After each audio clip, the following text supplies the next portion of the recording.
In this video, you'll learn how to fix the Claude Code response formatting issue. By following these steps, you will ensure that your outputs are structured and free from formatting problems, making them easier to read and use effectively. Begin by using the JSON flag when running your Claude commands. This flag allows you to receive machine-readable responses instead of raw text. For example, you would enter the command Claude summarize readme.med in detail -model Claude 3-JSON.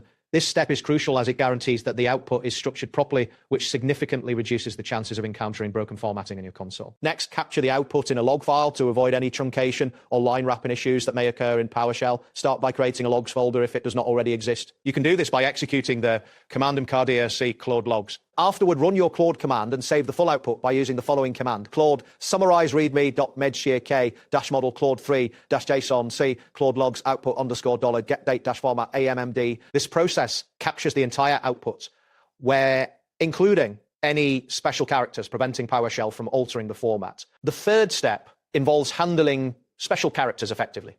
If your prompt or file contains quotes, backticks, or $signs, it is essential to escape these characters to maintain the integrity of your command. For instance, you can define your prompt as $prompt equals summarize the file readme.end in detail. Then run the command Claude -model Claude 3-debug $prompt -JSON exclude log safe output.log2 and 1. This ensures that quotes are properly escaped in PowerShell, which helps avoid any broken output due to shell interpretation. After that, consider splitting large inputs to prevent formatting issues that may arise when sending large chunks of data.